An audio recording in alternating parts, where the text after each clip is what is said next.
I don't feel like there are a ton of things that we as gamers agree upon, but one of the few opinions that I think is pretty close to being universal is that multi-platform games should have content parity between the different versions. The Xbox, PlayStation, and PC versions of, I don't know, Far Cry should all be the same experience across the board. You know, in terms of the content being made available to you when you buy it. Like, there's no reason for Apex Legends or FIFA to randomly be different on the Xbox compared to the PlayStation or PC versions. But normal thinking gamers tend to have a lot of ideas that the general Call of Duty community doesn't share, because people still playing Call of Duty at this point are so far gone when it comes to assessing quality, you might as well just give them a bowl of lawn clippings and slap a Call of Duty sticker on the side, and guaranteed there would be people who would still buy and defend it. This franchise has fallen so far, so quickly, it's ridiculous. Like, it was struggling in the mid to late 2010s, but after Warzone got things back on track in 2020, it really seemed like Call of Duty was starting to come back. And ever since then, Activision has just been spitting in the COD community's face over and over again, and yet it still garners millions of copies every single year. I could sit here and make a 4-hour video about everything wrong with the last 5 years of Call of Duty, but nobody wants to hear that. Or maybe they do. I don't know anything anymore, but nothing I say on the matter is going to make a difference, because it's not like the criticisms of Call of Duty have been putting any real dent in the blockbuster status of Call of Duty, so it shouldn't be that surprising that when we stumble upon a topic that basically every gamer should be in agreement upon, but Call of Duty has been going against the grain with this topic, it's going to ruffle some feathers when Call of Duty makes a slight adjustment towards pro-consumerism in that avenue.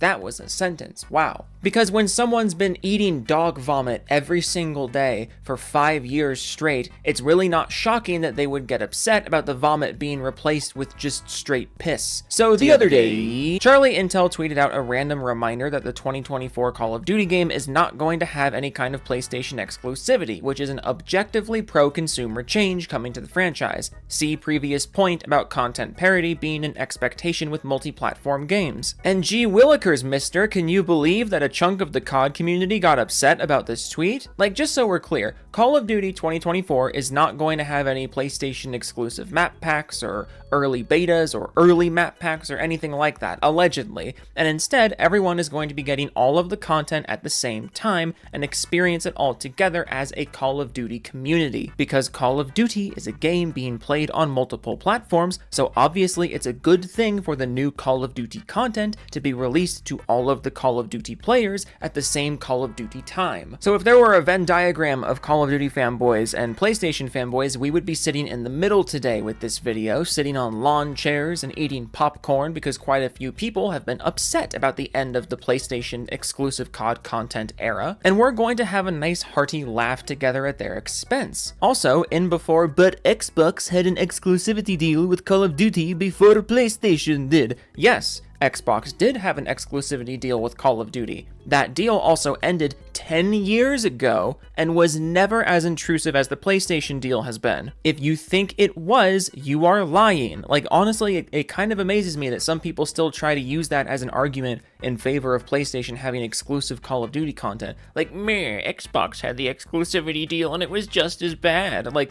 not to pull the I was there and that didn't happen card, but also I was there and that didn't happen. But wait just a minute, dear viewer, this introduction would suggest a sole focus on the PlayStation side of this stupid console war, but alas, when I was getting the screenshots for this video, I found a number of people running weird victory laps for the Xbox in response to this news. Question mark? Puzzled tone of voice? So frick it, we're gonna make fun of everyone today, because if you're looking at a multi-platform game getting content parity across all platforms and you're interpreting that news as a W for Xbox instead of a W for literally everyone in that game's community, let's just say you're a tad on the goofy side. So come along with me, dear viewer, as we make fun of that middle part of this Venn diagram, as well as the middle part of this Venn diagram, while feeling slightly superior to everyone involved. Crunchy Ally says, sad times, fellas. We better still get PS Plus bundles. Yeah, it's real sad, boys. The only thing that can make up for more gamers having access to the game is for us to have some exclusive shiny gun skins. Or something. I guess.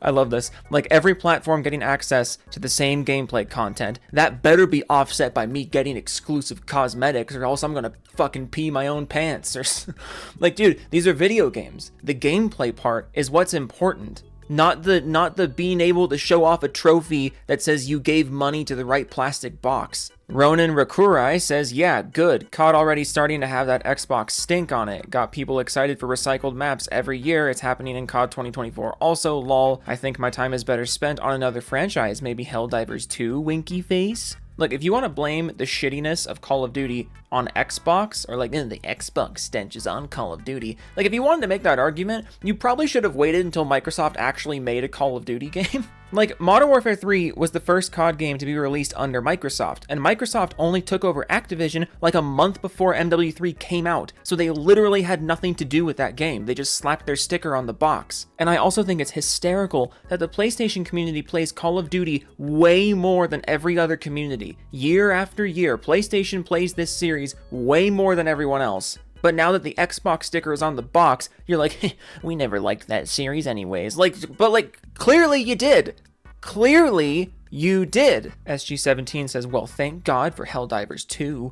Yeah, thank God Sony has a console exclusive shooter of an entirely different genre, appealing to an entirely different audience. I mean, how else would PlayStation survive not getting maps a month early on Call of fucking Duty? It's just such a shame that PlayStation players don't have a bunch of manipulative add-ons for a game that just split the community in half, literally because when new DLC comes out, only one platform actually gets to inhabit the servers of the new DLC prior to COD 2024. And in an increasing number of cases, entire PvE experiences have been made exclusive to just the PlayStation until long after the game is relevant, despite these experiences being designed to be played with multiple people. So why has it become part of a game's marketing campaign to literally break that design in half for the majority of the available platforms? Yes, thank God you have Helldivers 2. That makes it all okay. God, you're going to see a number of people in this video treat the removal of PlayStation exclusive content in Call of Duty. You're going to see people treating that the same way they would be treating a first-party Sony game literally getting deleted from the platform. Like, it's bizarre how personal some people are taking this. Zeke responds to the news and says, PS5 is still the better console regardless. Lol, Xbox Series X has built-in input lag. Horrible console. Yeah, I hate to break it to you, but both consoles have input issues. Controller lag and general input lag are major issues in video games, especially in the faster-paced ones, and if you want to basically eliminate input lag altogether, you're gonna have to drop the console and come to PC. That's just the way it is. But you're also unironically making the fucking smolder face from Tangled in your profile picture, so I'm really not sure what I'm doing trying to reason with you here. At 412TVMV says, if Xbox was smart, they'd remove PC and focus on making Xbox and PlayStation work and build a better game. Because when you're done shilling for one side, shill for both. That always works. But I think it's comical that you think I can't get over this. You think it's in Microsoft's best interest to delete the PC from the Call of Duty equation, and yet the PC has way more Call of Duty players than the Xbox does. According to Bobby Cowlick himself, the PC has roughly triple the number of Call of Duty players as Xbox. Triple. I would make some snarky joke here about how stupid it is that you want to put an end to this for literally no reason, but I don't think a joke is really appropriate for something this wrong. Like, the dumb to the point of comedy effect has worn off here. This one isn't funny anymore. We're moving on. Gaming Prophet NYC quote tweets the PlayStation news and has the meme of Phil Spencer with the guys lining up. It says COD with Game Pass, and then there's the guy with no customers. It says COD for $70. Like, I just don't get this. I don't get this. If you're someone who plays COD and only COD, why would you go the Game Pass route for Call of Duty? It's what, 10, 15 bucks a month for the Game Pass subscription that includes online play? Like, if you're a diehard Call of Duty player, why would you pay 15 bucks a month instead of just paying the $70 for a proper copy? If you plan on playing the game for more than a few months, you're paying more than $70 if you go the Game Pass route. But then again, that's on PC. I totally forgot about the whole paying to play your own games online thing on console. I guess it does even out, and kind of, if you play on Game Pass, or at least it takes a bit longer to even out. God, I don't know.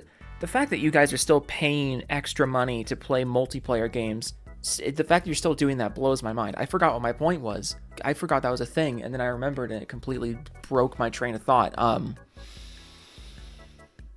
Let's just move on. The Game Shroom says COD was always meant for Xbox. There is a reason everyone talks about Xbox Live Chat and not PlayStation Party Chat. It was toxic love, but it made the games even more fun. Maybe we'll get some of that community sense back.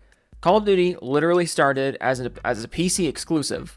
So I'm not sure how you're making the argument that it was always meant for Xbox or whatever, but also Xbox Party Chat isn't the thing that made Call of Duty less social. It was the game itself becoming less social. You know, stuff like disbanding lobbies, keeping you from establishing rivalries or playing multiple games with the same team. The PlayStation 3 and 4 were plenty social for Call of Duty. A presumed switch to PlayStation being the main Call of Duty console instead of the 360, like that's not what made the game less social. The game simply became less social around the time that PlayStation became the main Call of Duty platform. And if you want evidence of what I mean, games like Black Ops 3 and COD World War II were plenty social on the PS4. But Modern Warfare 2019 fundamentally changed the social aspects of Call of Duty. It had nothing to do with Xbox or the PlayStation. JNL says Sony just needs to make their own first-person shooter. Something like Homefront in 2011. That game was amazing. Homefront was not a Sony game, but also I am once again lolling at the fact that there's a non-zero number of PlayStation dudes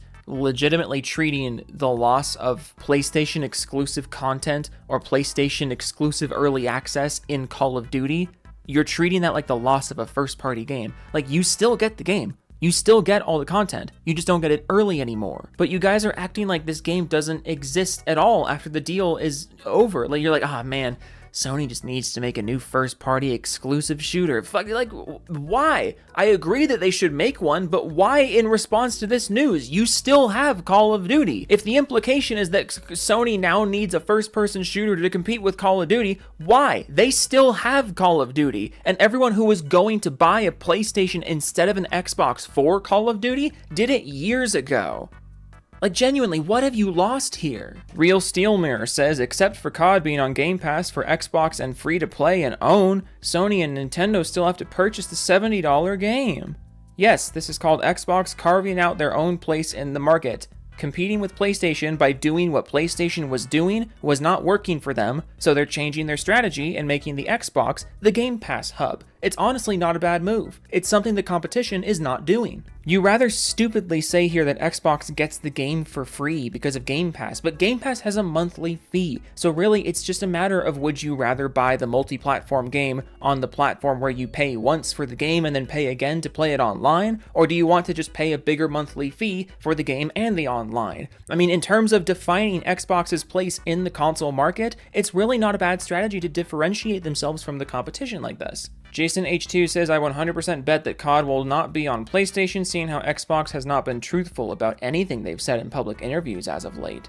They literally signed a contract that said they're keeping the game on PlayStation for 10 years. They did that. Just because you have a spoon up your butt about them changing strategy with first-party console exclusivity, Xbox hasn't been truthful as of late. Like that doesn't mean they can just back out of a legally binding contract with another giant corporation. That's not going to happen. Stir Crazy says, call me crazy, but I can honestly see COD being an Xbox exclusive in the future, given the current state of COD and how the interest isn't really there for it, so maybe Xbox can afford to make it exclusive after the 10 years are up. Just a wild prediction. Yes, I love making wild speculations about something happening 10 years from now, don't you? It's such a great way to spend our time on the internet, speculating what's going to happen in a literal decade from now, in a market that has proven itself to be more than capable of completely reinventing itself over a couple years when the markets shift. I'm having fun. Are you having fun? The Belmont says, for some reason, I think Xbox will find a way to make things exclusive to PC and Xbox. I swear to God, Google is free. Google is free. This literally is not happening. Google is free. D-Smash says, man, I really hope COD doesn't turn to shit. Microsoft been ruining franchise. Yes, because Call of Duty was on such an amazing trajectory before Microsoft took over. They've just been killing it with fan reception and critic reviews and overall reputation in the gaming community. Like, I can't wait for the next Call of Duty game to be just as shit as the last 5 were, and then everyone to act like it's somehow Microsoft's fault. Like, I'm not at all trying to defend Microsoft's handling of franchises here, because I think that the way that they handle a lot of their franchise, like Gears of War and Halo, I think it's fucking embarrassing how bad they are at it. But you can already see people starting to preemptively set Microsoft up as the fall guy if a future Call of Duty game sucks, even though we basically all know that future Call of Duty games are going to suck, because it is filled with problems that have existed since before Microsoft even thought of buying the franchise or buying the publisher. Like, Call of Duty 2024 was in development for at least a year and a half, 2 years before Microsoft bought Activision, and yet you already know that if it comes out and it sucks eggs, everyone's gonna blame Microsoft anyways. It's so stupid. You already see people setting this up. God, it's amazing to see the internet finally rally around Call of Duty being shit, though. I'll give it that. But, like, did it really have to come from the dumbest reasons possible? Like, did it really have to be for the reasons that aren't even real? Like, I guess it did. It's not like Call of Duty diehards have much ability to assess quality anymore, but like, this franchise used to have a lot going for it, but now it's basically just being passed from Fall Guy to Fall Guy. You know, Sledgehammer Games was thrown under the bus as the Call of Duty fall guy, Raven Software has been thrown under the bus, and now the community's already throwing everyone under the bus, depending on which side of the bus they're currently sitting on. Because if you're on the Xbox side of the bus, you're throwing PlayStation under the bus, and vice versa. All the while, you're playing a game that is available on both platforms with full crossplay, so you literally are the same community of players, regardless of whether you're on PlayStation or Xbox. You are the same community. And you can't handle that. God, you people are children. But it's so fun to laugh at you, so we're gonna keep doing that. Toodles.